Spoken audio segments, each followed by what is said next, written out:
Welcome to Around the Peninsula. I'm Army Sergeant Matt Cromer. Unlike controlling an aircraft in a video game, Kunsan's radar approach control does it for real. Sergeant Julie Yeager shows us an airman who takes control of aircraft traversing the Kunsan airfield, placing safety as the utmost importance. Almost every day, hundreds of aircraft crowd Kunsan's airfield. And when they come in to land, take off, or just fly across the airfield, airmen like Technical Sergeant Andre Warren from Radar Approach Control, or RAPCON, are essential. We here at Kunsan Approach Control about 60 miles out in either direction and up to as much as 22,000 feet. Pilots and passengers rely on their constant instruction. Without them, planes would be crashing into one another. Air traffic control is important because of the safety of not only the assets, but also the human life. So the stress is high, but the planes aren't the only parts that move fast. We have to make quick decisions on where to send them. It really is a team-oriented function. Everybody has to work together. And it is best dealt with by concise communication. We use radio frequencies to communicate with the aircraft. We use landlines to communicate with other agencies. The tower here, Incheon Center, Osan Approach. RAPCON is constantly alert, knows exactly where and when pilots can land, and keeps the planes from colliding. In essence, they are the pilot's eyes from the ground. I'm Army Sergeant Julie Yeager, Kunsan Air Base, Korea. Kunsan Air Base has updated their surveillance radar system within the last couple years from analog to digital radar, which is a huge safety upgrade with less dangerous high voltage components. Sometimes we all wish there was more hours in the day to get things done. Army Sergeant Frank Sanchez meets with one staff sergeant who has found a way to balance a busy personal life while being at the top of her career field.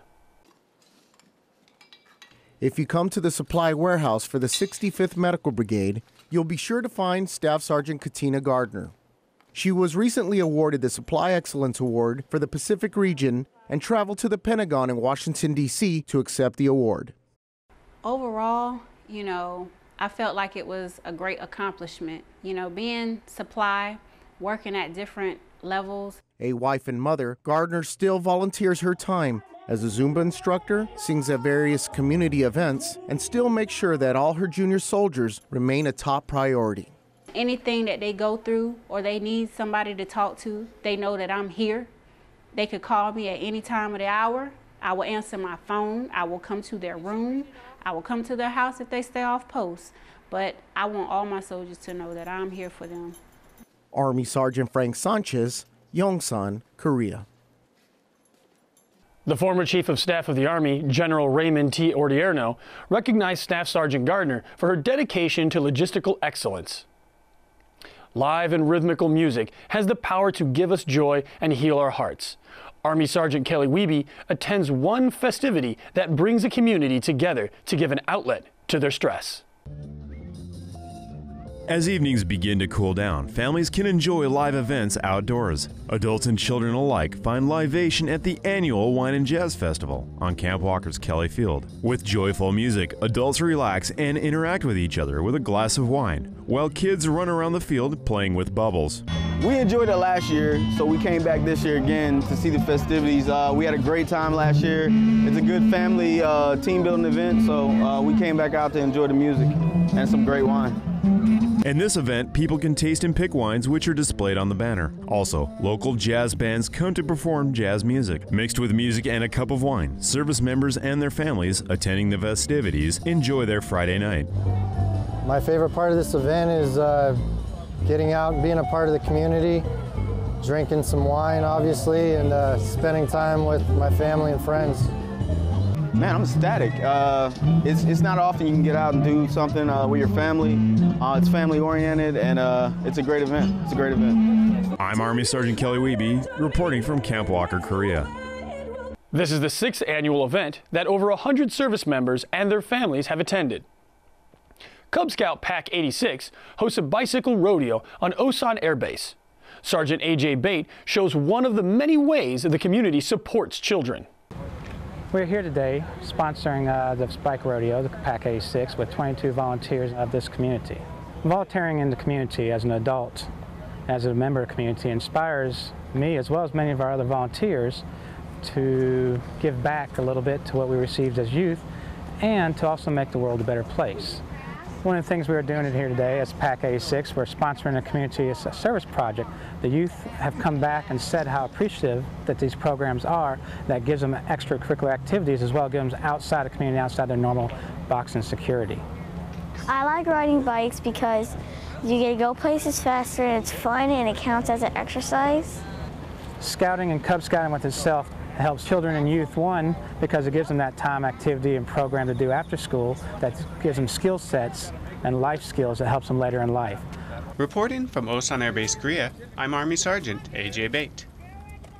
Volunteers reach out to scouts and other children at Osan Air Base. You might not believe in love at first sight, especially when it comes to moving to a new country.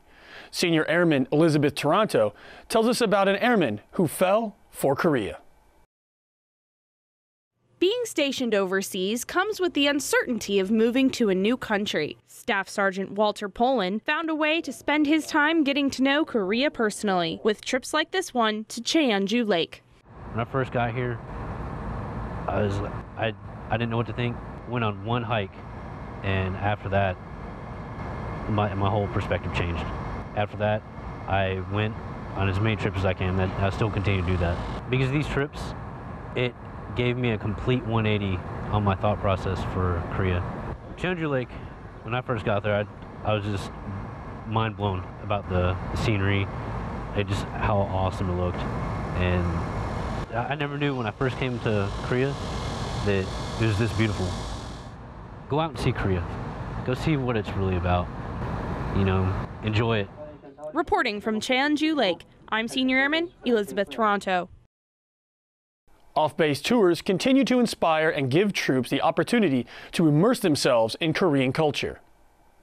When adapting to another country, you sometimes find yourself searching for things that remind you of being back home. Come along with Army Sergeant Kevin Spence as he learns what finding home 7,000 miles away feels like for one soldier. The main line, you know, you can put like... Not every soldier who enters the Honors Cafe dining facility gets to see the kitchen from behind the line. But for Staff Sergeant Jimmy Udeza, it is more than just a job he chose. It's a calling that stretches generations. So background, you know, my family, my mom, she's a cook. You know, she owned a restaurant. And I don't know, when I growing up, I'm always into cooking. You know, and I look at it as a good opportunity, you know, to advance my experience and skill. After work, Jay heads to another restaurant, which offers Nigerian cuisine. The irony may be in the name. However, for him, it really does take him back home. Tell them, try Happy Home. You know, I love it. It's food I eat every time, almost every week. I love it, and it makes you feel at home. Army Sergeant Kevin Spence, Yongsan, Korea. Man, we ain't even put a did in there. Check out the Happy Home Facebook page or stop by the restaurant located in Itaewon. When you're on temporary duty or TDY, there aren't too many people who think about joining a sports group. Army Sergeant Julie Yeager introduces us to one airman who decided to venture out during his free time and try a sport he's never played before. It sounds complicated. Unlike football or hockey, where you wear protective gear, some airmen want to leave the pads behind to take up a sport like rugby. Senior Airman Adam Hagmeyer, who's on temporary duty at Kunsan for only a month, dared to join the Mills United. I watched a game or two. I had a couple friends play.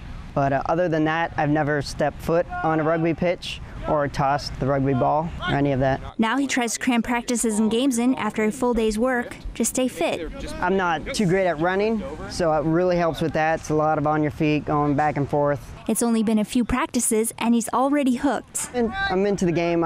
It's more intense, like compared to soccer or a flag football game. Intensity he needs to step up his game. It's great. Works out your legs, getting your speed up for running.